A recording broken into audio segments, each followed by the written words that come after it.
Ako nga pala si Saon Cats. Tara, samahan nyo ko. Mag-joyride tayo.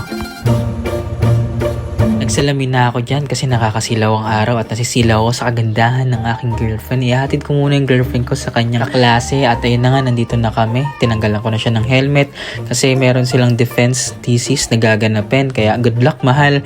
Kayang-kaya mo yan. At ayun na nga, lumarga na ako dyan. Pinuntahan ko ng gagawin first customer natin dito. Hinatid ko siya sa Lower Marikina, bandang San Mateo. At ito na nga, dito ako sa gas station at nagpagas muna ako. At may pumasok din niya na booking, sumakay sa akin. Marikina to San Mateo, at pagpasok ko San Mateo, naihatid na natin ang customer natin dyan. At meron nga palang masamang nangyayari dahil nasira yung sapatos ko. Matagal ko na talagang ginagamit. Ako si yung tipo na pants na nagagamit pa naman, go lang ako ng go. Ayan o, talagang mumanga na siya. Pinagpaalam na yung sapatos. At ayun na nga, dito may sumakay naman sa atin, San Mateo to Montalban. Sakto nandito na yung arko ng Montalban. Pagpasok namin sa Montalban, di ko alam kung bakit tinatawag nila itong Montalbounce. At pagpasok ko, talagang napatunayan Montalbounce kasi nagbabounce yung motor ko. Kasi may mga ilan-ilan na lubak na hindi pa naayos. Pero syempre, sa pasimula lang yan kasi maraming mga truck dito, alam ko, kasi nga ito yung mabising lugar dahil maraming truck. Naihatid na nga pala natin dito yung customer natin. At nga pala, sa mga hindi nagtatanong, sabihin ko na meron kaming bahay rito sa Montalban dati at may mga childhood memory ako dito na childhood friends ko na matagal na way back 2012. Natatandaan ko pa rin yung arko na yan. Ganyan na ganyan pa rin yun nung umalis ako. Talagang di nagbago. Ayun nga, grabe, sobrang daming truck dito kaya talagang dapat mag-iingat. Dito may napulot na akong 500 dyan dati. At yung school ko, ayan, sa gilid lang. Yan yung dati kong school. Ito, papasok na tayo sa Barangay San Isidro.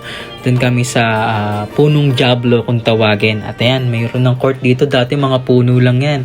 At pagpasok ko, dami ko tinuturo. May mga computer shop. Dyan kami naglalaro. Talagang nakaka-ghost bang. At ito nga pala si Kuya Jeric, yung isa naming tropa na talagang kasama namin maglaro sa mga online games sa computer shop. Grabe, sobrang na-miss ko to. At ayun na nga, dito tamang natutuwa ako na ghost mom ako kasi talagang wow, parang kailan lang nandito ako. At binigyan ko nga pala siya ng jersey clothing natin. At ayan, natuwa naman si Kuya Jeric. Sinuot niya na kagad, bagay na bagay yung clothing, di ba? Ito, painggan nyo yung mga pinagsasabi ko. Dito kami mismo sa lugar na to nagbabanding noon, no? Ngayon, wala na, mga busy na kasi, no? Ayun, no? Dito yung may daanan pa nga yan, no?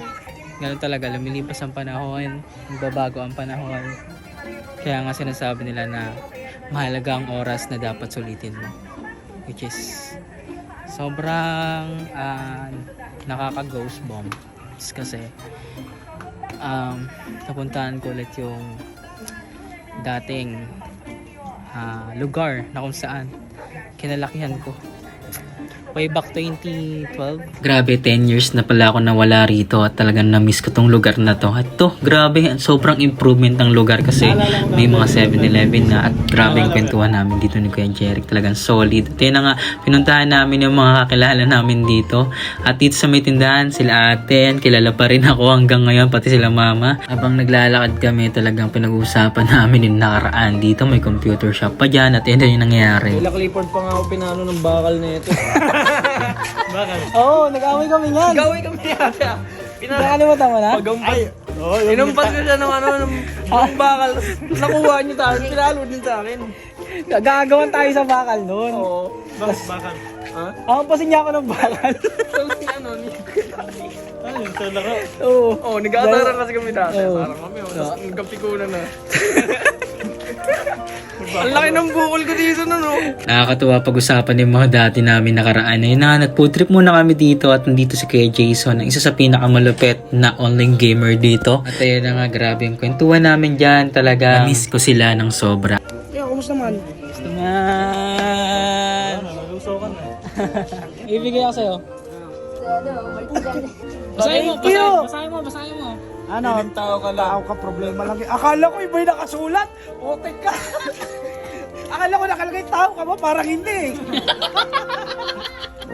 Mas lalong nag-improve yung pagiging joke ni Jasin. At ito nga pala si Tropang Carlo. Dati na nakikitulog ako sa bahay nila. Talagang nag-pillow fight kami doon. Nakikitulog ako sa bahay nila dati. Talagang solid pa rin. Talagang nakakamiss yung iba kasi busy na. Talagang wala sila rito na sa work. Pero sa weekends sila available. Ewan ko lang kung makapunta pa ulit ako kasi busy rin tayo. Dito tamang kwentuhan na nakaraan at di na pala magtatagal si Carlo kasi may biyahe pa siya. Ingat tol. At nagpasalamat siya kasi pumunta ako at nakaalala pa din ako. Shoutout sa'yo. At gumabi na nga dito, binigyan ko na si Gladys ng mga stickers kasi yung iba wala. So ibibigay na lang ni Gladys yung mga stickers na yon. Sabi ko solid pa rin talaga dito sa Montalban. Solid talaga dito sa Montalban kasi Montalbons dito. Ayun na nga, alis na tayo dyan. Nag-peace bomb tayo sa mga tropa at biglang yung isang kapares ng sapatos ko, bumuka na rin siya. Talagang nagpaalam na rin. Di ba? Kitang-kita nila. At umalis na nga tayo, nagbigay din tayo ng sticker dito dahil talagang nakilala pa rin tayo kahit papano. At yun na nga, pupunta sana ako kay Iyo Gaming, Kuya Edward, kaso hindi ko na makita yung bahay nila at umalis na lang talaga ako dyan. Next time na lang Kuya Iyo Gaming. So yun na nga, pagpunta ko dito, nagpagas muna ako dito sa gasolinahan. Grabe improvement dito kasi may mga 7-Eleven na dati walang bahay yan. Like parang walang lupa, damo lang yan. Ngayon, puro bahay establishment na, talagang nakakagulat lang na 10 years from now, talagang sobrang laki improvement. Dito na sa bayan ako ng San Jose, nag-stop muna ako dyan para magsakay ng pasahero at dito pinunta na natin isang pasahero. Sakto, papunta si sir ng SM Masinag. So dahil papunta tayo ng SM Masinag, pauwi na rin tayo. Swak na swak dahil meron tayong naisakay papuntang SM Masinag. At dito, hinatid na natin si sir at pagdating natin kay sir dito, nagbigay pa talaga siya ng tip, no? Nagtatrabaho siya dyan sa teleperformance shot sa sir at finalo tayo ni sir, pinicturean niya yung ating page na pangalan natin na Zaon Cats. At pagkatapos may pumasok agad na booking. Pauwi na sana ako niyan pero kinuha ko agad, sayang naman kasi malapit lang Marikina. Si sir na napakatangkad, grabe yung reaction ko paghatid ko sa kanya. Pakinggan nyo to. Grabe, ang tangkad mo. First year. What? Thank you, sir. Ito po. Tangkad nyo, pwedeng basketballista. Ang tangkad ni sir. Pwede siyang basketballista. Dito sakto, malapit lang si Lab dito sa area na to. Kaya pinuntahan ko, sabi ko, penga akong tubig. Uminom muna ako. Diyan nagalit siya, pinapauwi niya na ako kasi gabi na daw. Ang dami sumasakay. Sabi ko, umuwi ka na ng 8 anong oras. Pinapauwi niya na ako dyan, huwag ka na bumiyahe, sabi niya sa akin. At dito rin si Tolem, shoutout sa'yo, yung may-ari ng bahay. Ay na nga, umuwi na ako dyan, kaso may sumakay pa sa akin isa dyan, pa-Antipolo. Sinakay ko na rin kasi pauwi na rin ako pa-Antipolo na rin ako So yun na nga, pagbaba ko, nagbayad yan si sir, grabe. Sobrang laki, talagang sobra yung binigay niya. At pagpunta ko dito sa Lower Kogyo, at may makita akong stickers dyan. Sabi ko, ilagay ko kaya itong sticker ko. Tapos nagtanong ako sa kanya kung magkano yung sticker ko. Ito yung sabi niya. Magkano to, Paps? Magkano? 15? Nakakatuwa, 15 pesos yung sticker ko. Binalik ko na lang. O, diba? May previous kayo na sticker ko. Yee! Nagbabay na ako sa sticker ko. Sana mabenta ka ng 15. Nakakatuwa. Ang galing. 15 isa. Dito pa uwi na talaga ako kasi magagalit yung love ko. Di na ako nag-accept ng booking dyan. At salamat nga pala sumama ka sa biyaheng to. Please, pa-follow naman ang page at pa-share na rin ng video. God bless.